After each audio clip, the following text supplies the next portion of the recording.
Hey, gentlemen, I hate to interrupt, but our guest is backstage. All right, let's bring him in. Well, wait. Are Whoa, we? whoa, whoa, whoa, hold on. Give him a proper intro. There he is. Now we got it. That's all right. What are we going to do? All right, introduce him. That was the best yet, dude. What a mess. What a mess, Charlie. Welcome to Trainwreck, Charlie. Nothing has changed. No. Nothing has changed at all. What's up, man? Good to see you. Thanks for doing this. How are you guys? I'm so happy to see you all you three, man. It's like, this is awesome. Yeah, that seems to be the consensus. People, yeah, we hear you. People have been asking for a long time about us doing something together again. So this is the first time we're doing it. We're figuring it all out as we go. We've just done like 45 minutes of just having some fun talking about rock and talking about all the stuff going on out there. And obviously, I mean, there's a lot going on with you right now, playing in two bands with Anthrax and Pantera. Let's start with Anthrax because news came. First of all, before we go any further, condolences on the passing of your sister. Let's, get that out there right away. So condolences to you and your family, man. But talk a little bit about the record and what you're working on with Anthrax. So we're working on a new record. We've been working on this record before the pandemic started, So now. Uh-oh, we lost his audio. Charlie, we lost your audio. I don't know if you can hear us, but we cannot hear you. Do we want to go to the That Rock segment and then let's see if we can get Charlie's audio and video tightened up? Can we take him out and have the producers kind of tighten him up and we'll do the other thing? Yeah, I don't think adjusting his earbuds was gonna fix You never know. You try hitting different buttons, see what happens. Yeah.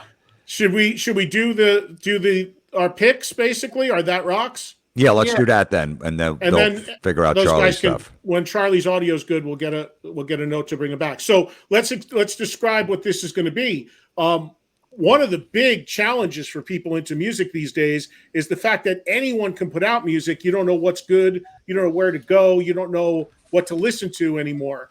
And we all have things that we love that we like to share with people and turn people on to. We've always been doing that. So we're calling it That Rocks. It's something something we feel really rocks for that week that we want to share with the audience. So, Jim, you want to go first? Yeah, there's a band out of India, Bloodywood.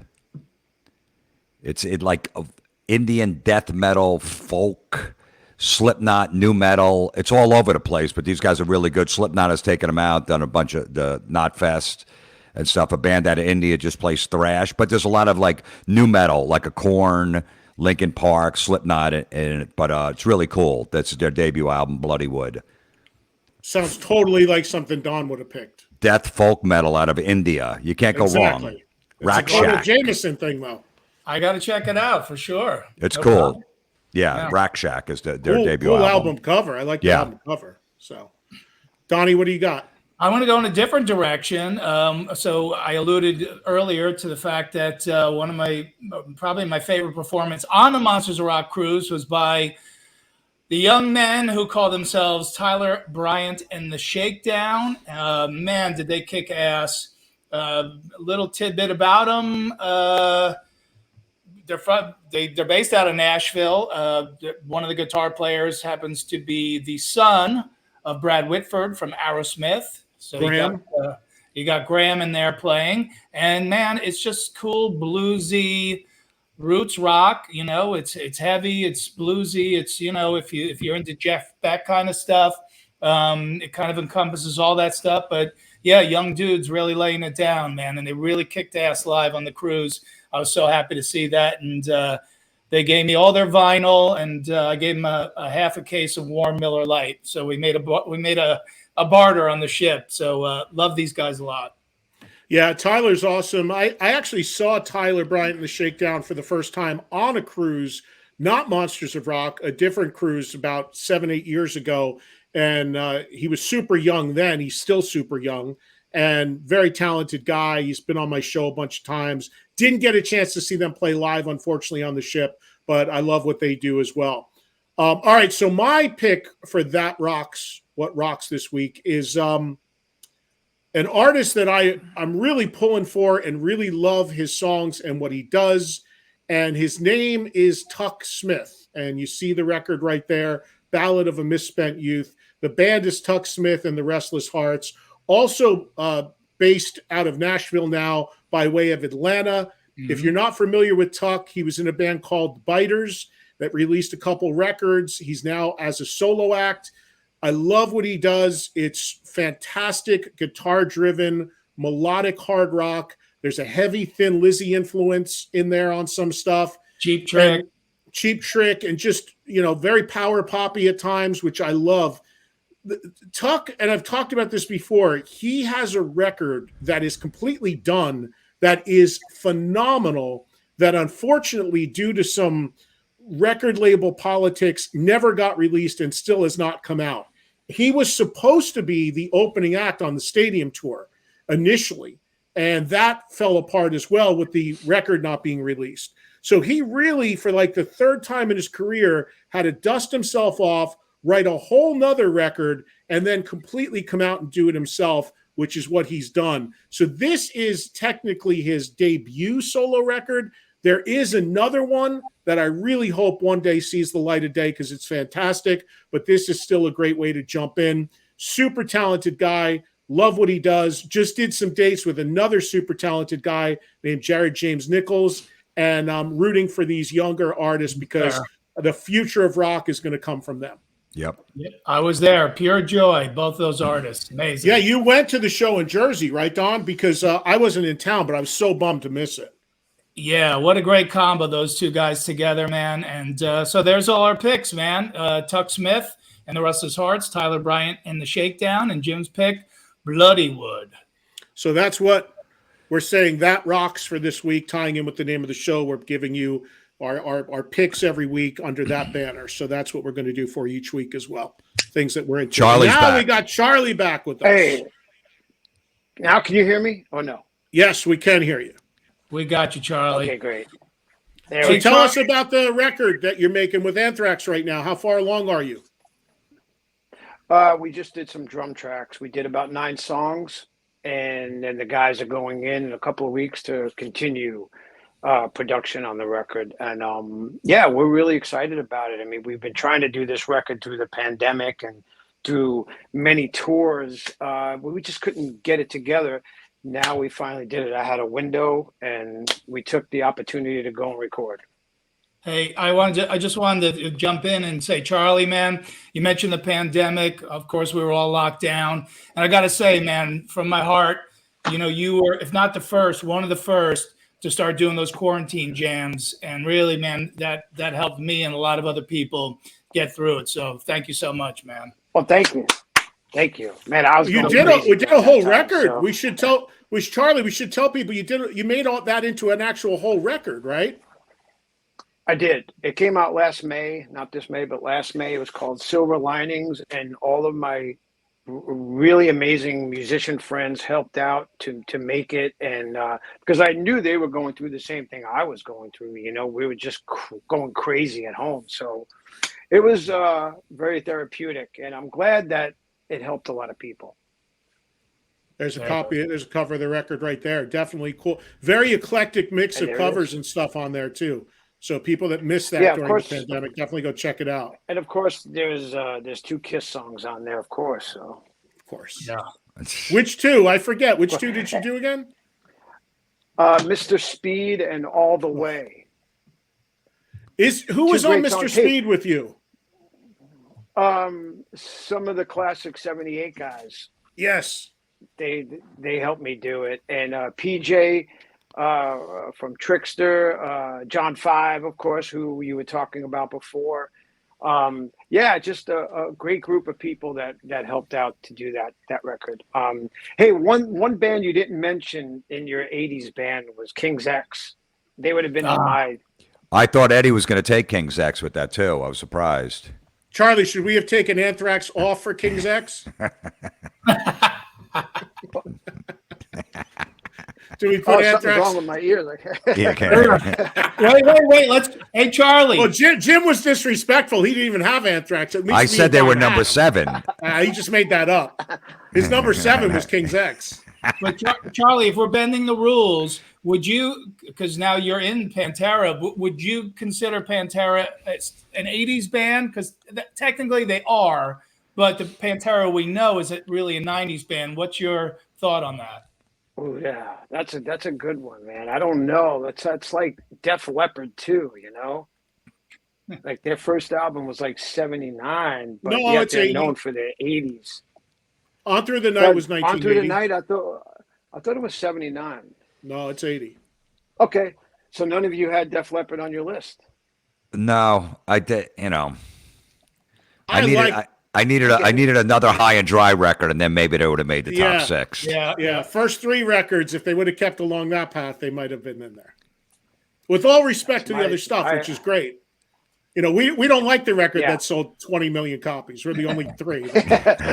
Yeah, right. So Charlie, so when do you think the Anthrax record will come out? Are you going to shoot for this year? No, 24. Okay. It has to be 24 because it'll take us that long to complete it because we still have more songs. There's like a bunch of other tracks that need to be recorded too. So we're looking at probably anywhere between 15 to 18 songs, like a variety of songs, and they're really good. I mean, I was so happy to record these songs, and the one thing that Scott and I were talking about, and Frankie too, is like how challenging they were to play because we forgot about them. So when it came time to record them, we're like, this song is hard, dude. So it believe me, we were so happy to play these songs again. So I'm excited. When people hear it, I think they're going to be like, wow, that's different. How many songs do you think are going to make the record if you got 15 or 18? 10, Probably 11? or 12. 11 or 12? Yeah. What do you do with the other 6? Yeah, probably 11. Do you save them for maybe a next record to work on, or maybe bonus tracks at some point or something? Yeah, bonus tracks for, certain parts of the world. And then, we do like our EPs and B-sides, things like that. Why does Japan always get the extra song? I mean, how come like Gary, Indiana doesn't get an extra song? Because Japan is just special. They deserve it. Hey, I want to mention something else that people might not know that I actually had a chance to hear because our friend Jay Rustin, who I saw this past weekend, shared some of this with me.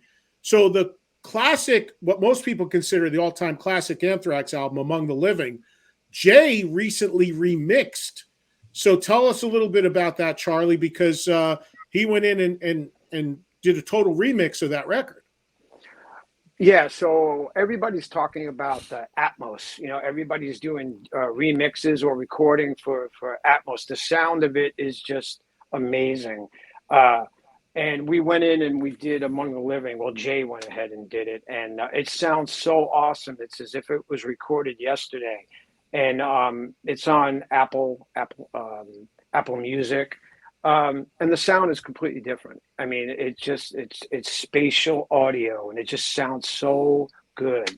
So this next record we're recording in that way too, and then we're gonna go in and redo the other records too. It sounds so good.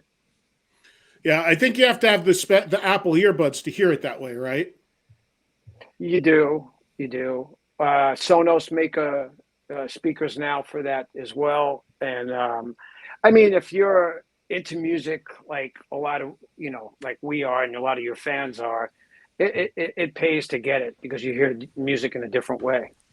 Yeah. And there's a stereo remix too. Are you going to put that out? Yeah, eventually we will. I just don't know when. All right, because I may have had a chance to hear that, and I would love for that to come out. So, Charlie, what's been the response? Sounds like it was done yesterday. Yeah. Charlie, what's been the response so far being in Pantera? For me? Yeah, I mean, to fans and everything else. Like, were you a little apprehensive? I mean, it was a hot topic in the beginning. Yeah. I mean, just what the fans would think, the Pantera fans, but it seems like everybody loves it. As soon as the first show was online, everybody fell in love with it. Well, I think that was the thing. People had like their preconceived notions of what they were going to think. Oh, I'm not. I don't dig this without Vinny and Dime. And of course, we. What do you think? We don't know that Vinny and Dime are not with us anymore. Um, but when we start playing the songs and you just see the faces in the crowd, all that shit goes out the window. That the negative stuff that has been said, and man, that's all I ever wanted to do is just, come and do this and make people hear these songs again. And that's what it's all about, really. It's about the music. And there was a lot of controversy about whether or not to use the name Pantera, whether to call it a tribute. You guys, obviously, you, Zach, and everybody else in the press said all the right things. What was the moment, Charlie, that it was decided that, no, it's just going to be straight up Pantera, and who was in charge of making that decision? It wasn't me. Well, for us, it was about the celebration of the music and Diamond Vinny. That's what it was about since day one. No one called it a tribute. No one called it a reunion. Can't be a reunion. This is a celebration of the music of Pantera. Come and enjoy it, and that's it. That's all you could do. Hey, Charlie, I'm curious. Because for the longest time, people would always say, even when Vinny was still with us, people would say, "Oh, Pantera with Zach, Pantera with Zach." That was put out there many, many times, and obviously that didn't happen. And then sadly, tragically, we lose Vinny, and everybody's like, "Well, it'd be great if it was Charlie and Zach." When did it first hit your radar? Like, what was the earliest that you were approached or that someone reached out to you and said, "Hey, would you be interested in doing this if we did this?" Like, how early were the discussions before we actually learned about it publicly? Well, it was about a year before the first show, I believe, because I talked to Philip all the time, and then we were talking. He called me, and we started talking about it, and it was the first time that I immediately said, "Yes, I'll do it." With Vinny and Daryl being gone, it's very emotional. When we first started talking about it, and that first show was a very emotional experience because those guys aren't with us anymore, and I know there's people out there just like the thing that happened with Kiss. Without Ace and Peter, it's not Kiss, and of course I'm a Kiss fan, and I feel that. So in the Pantera thing, now I'm in it, and I feel it. I feel the same way, but like I said, this is a little different now for me. Well, I think the way you're framing it is right, is saying it's a celebration to the music. I mean, nobody could argue with that. Yeah, and Right. bringing a lot of joy to people, and I think it's fairly unanimous that if there were going to be two people to step in, it was going to be you and Zach, considering not only your talent but also your connection with Diamond Vinny. I mean, you guys were as close as anybody to those guys. Yeah, I love those two guys, man. They were just like, you never think that certain things would ever happen. And then when it does, you sit back and think, like, how did this happen so fast? How did this time just slip by? And, Daryl's been gone for a while now. And, but it doesn't change how, like, we all miss him and feel him. And, every show that we've played, Sterling, who used to work for Pantera, well, still does in a sense. First show, he came to Mexico City and he brought me one of Daryl's wristbands and a pair of Vinny's gloves that that they used. And every show that I've played so far, I wear the wristband and Vinny's glove is in my pocket because I feel like they're with me. And I do that for every show, and I'll continue to do that for every other show we play. It just has significance. What's been the highlight so far? You've done a bunch of shows in different parts of the world.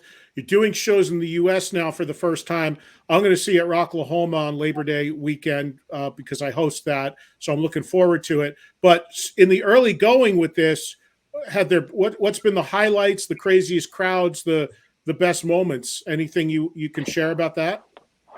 The first show in Mexico City was, dude, I swear I don't even think any of us touched the floor that night. We were just so high, and then we were so happy at the end of the show that it was over. That whole South American run was just amazing. That show in Chile still stands out as the craziest show. It was crazy. All you had to do is just raise your hand and people were like, one of the best shows was just last week at Panama City Beach. Dude, I swear to God, we just all looked at each other and it just felt so good.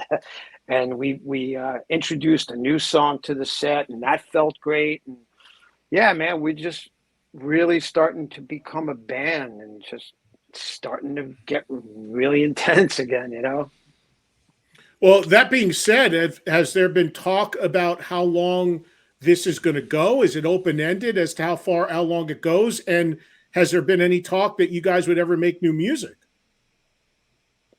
No, none of that. None of that has been discussed.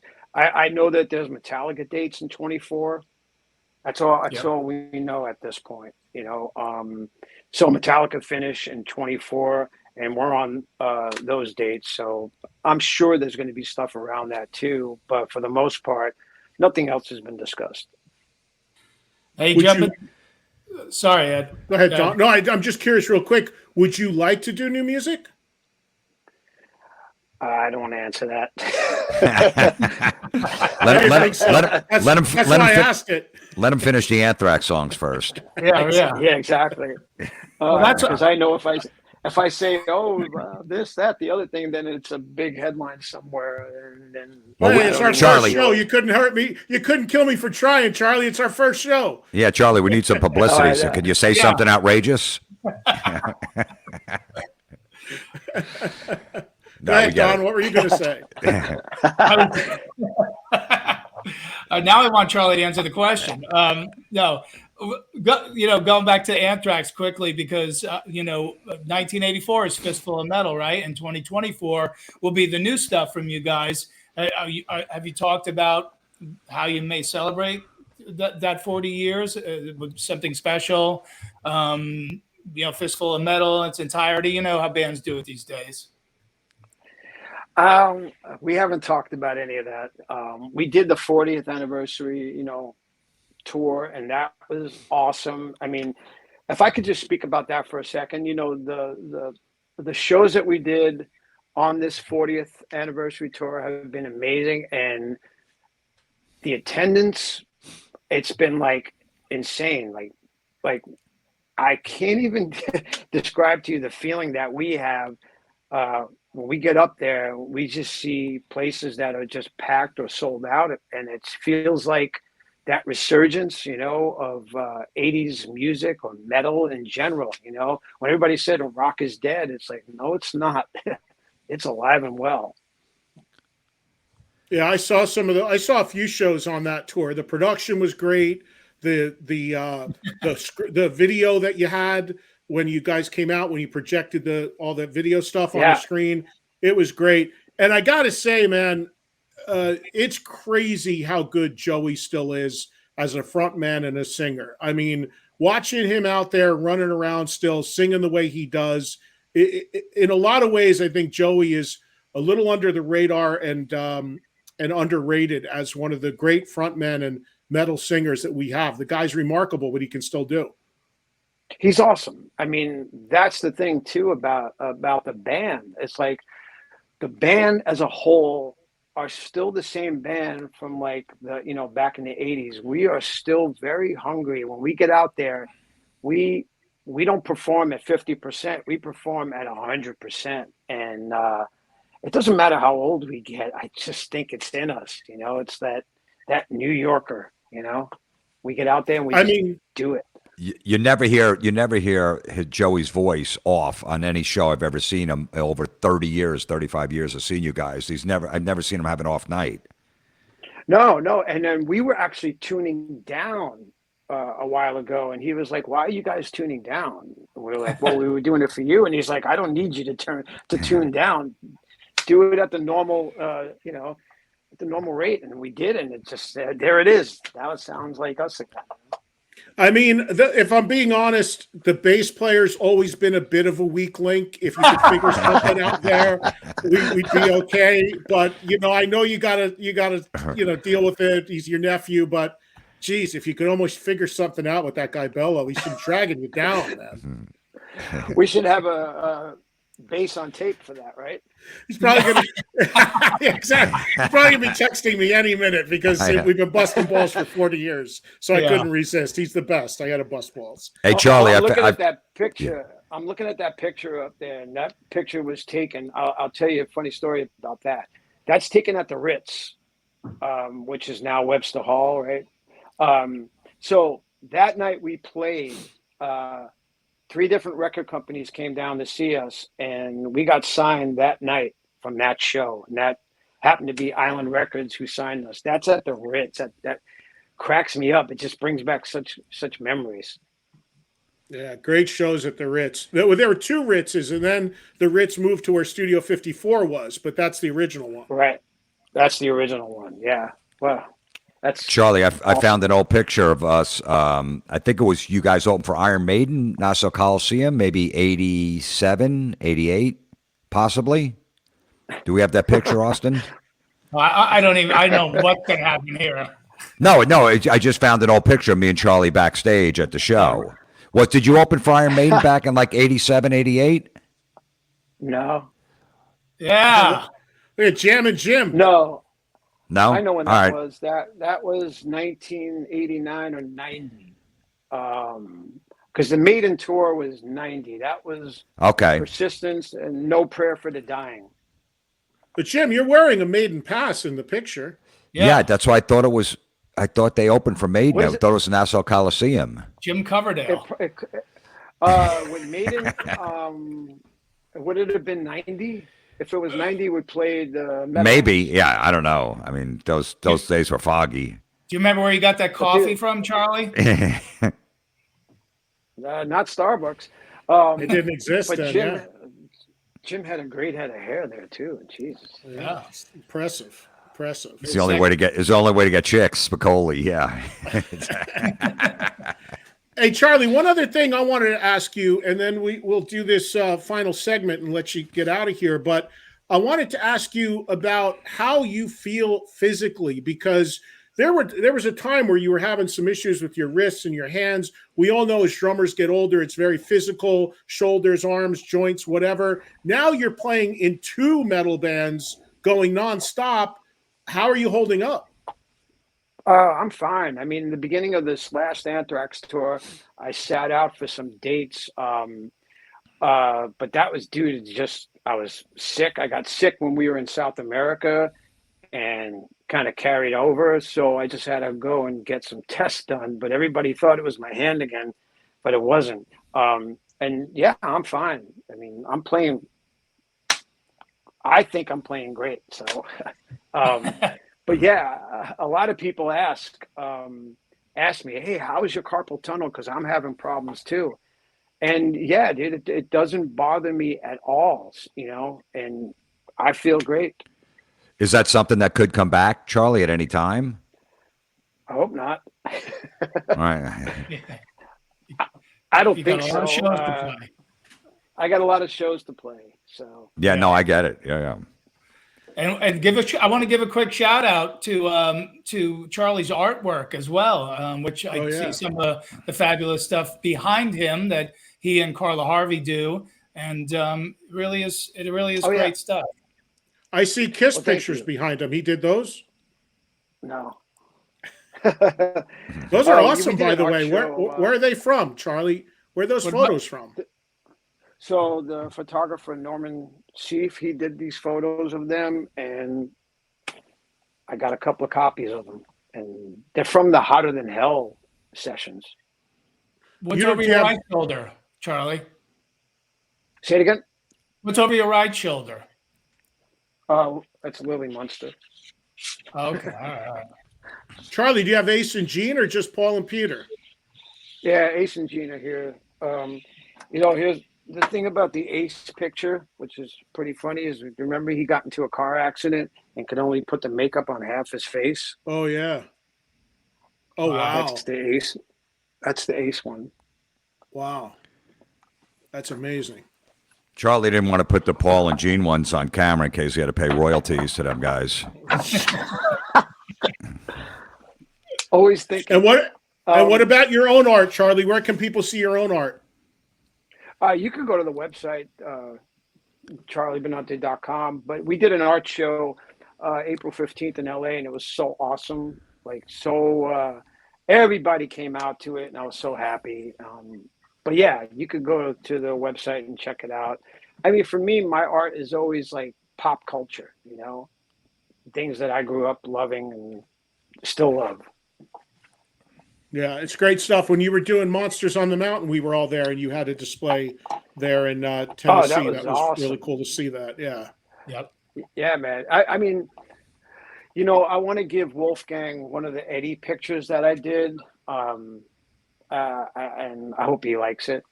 But I'm looking forward to actually meeting and hanging with him.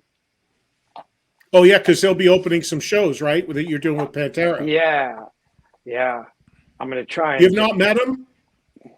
I have never met him before, but I look forward to that, and hopefully jamming on crazy old Van Halen songs.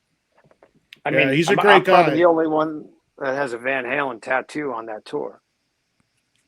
Yeah, that's awesome. Nice. Yeah. Wolf is awesome. I was lucky enough to have him at my house in Vegas a couple times and did my radio show, and he's just like the most cool, talented, real chill guy, and just really, really great. So you guys will hit it off. So I'm sure. good. He's so good. Yeah. He's, All right, you want to do this or that? Yeah, let's do it. Yeah.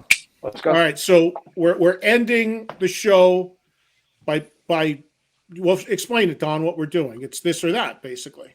Yeah, this versus that. Well, we're going to pit one thing against another, and maybe by next week we'll have a graphic for it. But for this week, we'll just set it up verbally and say, hey, it could be two albums against one another. It could be two tours against one another. It could be rock and metal books. It could be anything. But this week, I think we decided, because there's been so much talk about the Rock and Roll Hall of Fame, most of it from our scene, not so good. The Rock. We got another hour. You want me to jump in on that? No, let's not do it. But we were just thinking, like, okay, let's pick a couple bands who obviously deserve to be in. But who would we rather see in first? Who goes in first here on this versus that? Bad Company or Boston? Take it away, Edward. Missy Elliott's not a pick. I don't have that option. Oh, she's in already in. Already in the Rock and Roll Hall of Fame.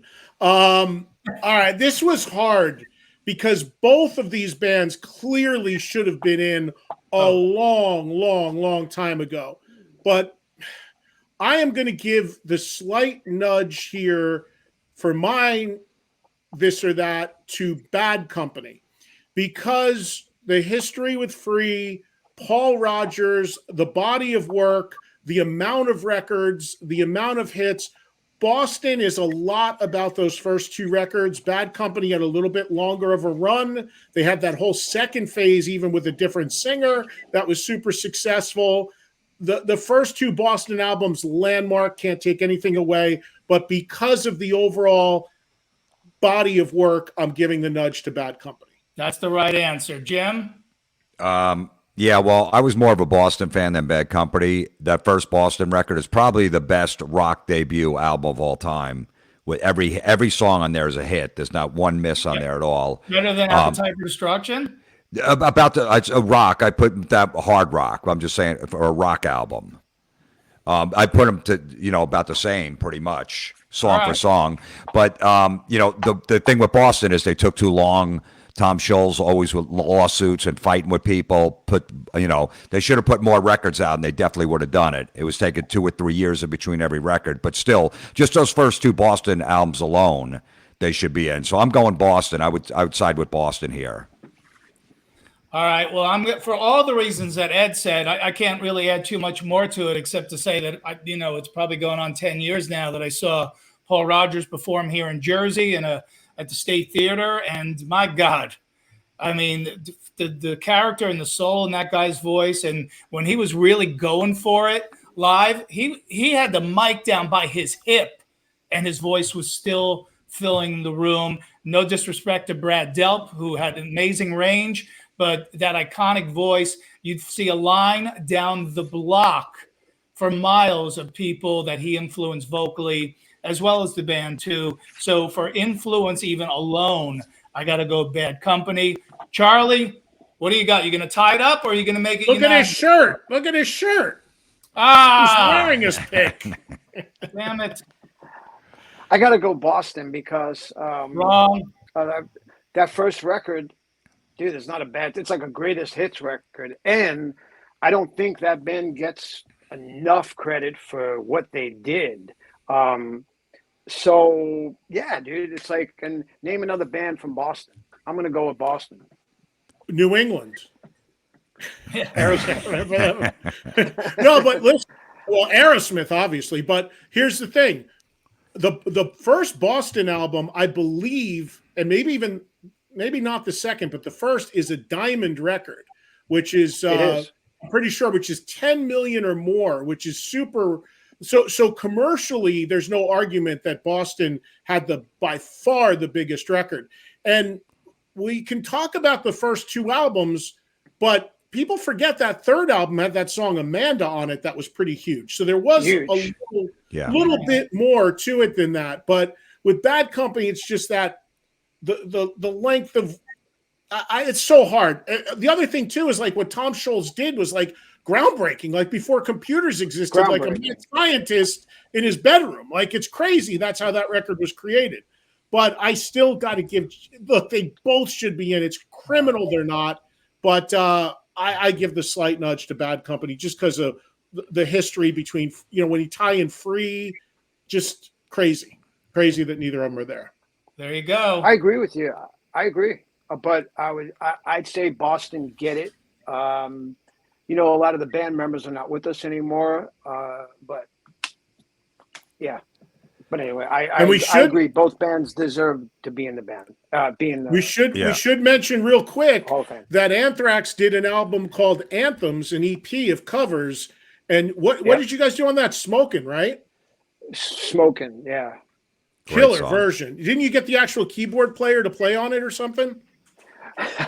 Well, Tom actually played on it, the original, but no, we couldn't get Tom to play it. Oh, I thought there was a guest keyboard player or something. Yeah. There was a guest keyboard player. Yes. We could see what the fans thought if they put in the comment section was a Boston or Bad Company. Austin, if we have any of them. Well, let's see. I'm looking down. Oh, there we go. See Boston. There you go. Motley Crue, Junkie, Scorpions before either. Yeah. That's a great point. Yeah. Bad Go for Tara. Boston for Rob. Bad Company. It's tight. It's like from these few comments, it's like equal almost. Bad Company all day. Bad Company. Damn. Bad Company. Oh. All right. Yeah, pretty close. Pretty Anthrax. There we go. I don't know, Charlie, you're not holding your breath for that, are you? I'm not. No. There's a ton of hip hop and country that needs to go in before metal for sure. Yeah. And the thing about us being in the Hall of Fame is that people say to me, "Well, you did the thing with Public Enemy, which really ignited a whole other genre," and I'm like, "Nah, it doesn't matter." Yeah, no, it's true. I mean, look, there's so many bands. We'll do a whole show. Everybody loves when I do a meltdown. You have a whole show of melting down. Yeah, we got to get Young MC and Tone Loc in there before you guys, Charlie. That's right. All right. Well, what are we doing now? We wrapping up? Yeah, I think so. We could, Charlie Yeah, might be Bushy. busy. We can make it take a couple chats here. If Charlie's got to go, that's fine. Yeah, Yeah, Charlie, or- we're going to chat with a couple people and then wrap it up. Do you want to hang or are you going to split? I do have to go though. All right. That's not All right, yeah, I'm check out then. Thank you, All Charlie. right. Well, then, thank you guys. I'll see you hopefully soon somewhere. Yeah, Yeah. thanks so much for doing this, man. We appreciate it. Thank you, Charlie. Yeah. Good luck, man. Keep this going. All right, I appreciate thank you, it, man. man. Thanks. Take care.